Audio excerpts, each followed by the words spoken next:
Hello, and welcome to the special edition of the State of the Fleet Industry video series produced by Automotive Fleet Magazine. And this video series is designed to put a spotlight on key leaders in today's fleet management industry. And today I have the honor to interview Jeff Krogen, Assistant Vice President of Fleet Strategy for Enterprise Fleet Management, who will discuss the top trends that are occurring in the wholesale used vehicle market today and tomorrow, giving a near-term forecast. So I'd like to thank you, Jeff, for joining us. Oh, thanks, Mike. It's always great to talk to you. Yeah, likewise. So let's start the conversation. Enterprise has a wealth of experience in the remarketing area. Not only with experience, but also the volume of vehicles that you remarket. So it really gives you a good pulse as to what's going on in the marketplace. So with that said, what do you feel is one of the top trends that's occurring in today's wholesale used vehicle market, and how will it impact future resale values for out-of-service fleet vehicles? Yeah, Mike, I would say that there's the digital remarketing has been something that's really taken off. Now, it's not, this is not new. We've been doing it as an industry for, 20 plus years. But I think that the situation with the pandemic and, with COVID forced all of us to get better at it. And really, it's the dealer's comfort with it. One, they like to go out, they like to kick tires, they like to look at the vehicles, and that's great. And there's social aspects to it and all that of getting out in the marketplace. But they realize that this does work. And so you've seen it, I think Manheim reported on it, something like, 87% of their sales right now are still digital, even though 95% of their lanes are open for bidding. So I think this is a big trend that is going to continue. And I think it's going to be good. I think it's good for the market. I agree. And in many ways, we had no choice. I mean, the auction lanes were shut down. So it's either go online or don't buy vehicles, number one.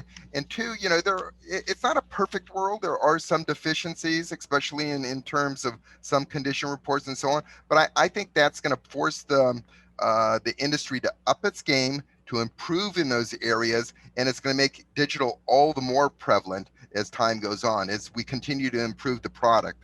Yes, So certainly cameras, better cameras, better imaging, better condition reports will be huge. But there's such a benefit to the buyer to be able to get a larger amount of inventory to search from, for the seller to be able to have more people looking at their vehicles, and out of market sales and all that. So it's always been good. Our auction partners have been focused on this for a while. But I think that there's a significant shift in the buyers being willing to do it. terrific. I totally agree. And especially these 360 camera angles that vehicles are being shot at, it leaves little for the imagination.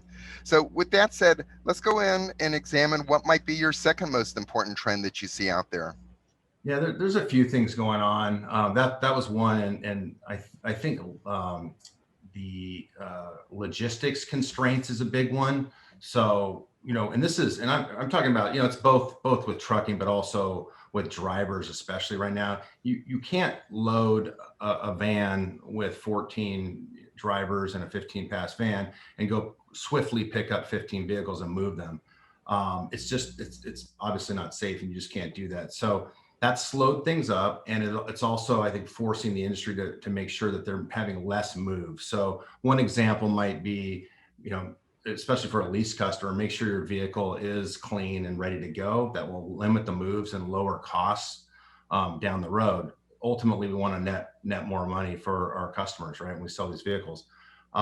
So another one might be if you have recalls, and you should always repair your recalls, in real time. It's a safety factor. But often you get vehicles that have recalls as they're coming in, to make sure that those vehicles get grounded first at the recall. The manufacturer is going to fix those. So I think those are things that, say, a company could use to speed up and lessen the cost of multiple moves in the resale process.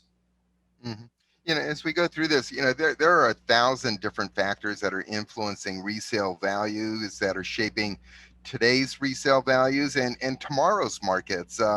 But if I could ask you to identify one more trend beyond that, so you've identified what you consider top two trends, what would be a third trend that comes to mind? I think definitely supply chain. Obviously, we've been short of a lot of vehicles, and the OEMs are doing a great job of trying to get that supply back up, and it's still short. So that's driving resale values, and we've used that in a few ways. One is we have clients that during the pandemic their businesses might have been suffering, and so they needed to defleet a little bit, and it was an optimal time, since I talked to you last time in May, this summer, to do that. So we've been Hmm. all over that, making sure our clients that had to down fleet or defleet got at that. Many clients wanted to defleet temporarily so we could get the orders in the order banks early, and that's going to be a key thing to do here. Get those orders in and get them delivered in the spring, winter and spring. So some of those clients actually were able to go without vehicles, and certain vehicles, if they didn't have a need for them this fall, but when they're ready for them this spring, they'll be coming up. So that's another thing with that.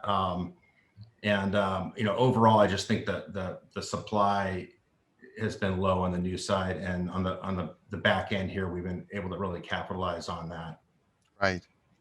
Well, you touched upon the spring market, and I think that's a good segue for our concluding question. And like you to give a forecast, what do you think the resale market's going to be like for early 2021 calendar year, and more particularly for that important spring market, which usually is one of the peak times during resale during the course of a year?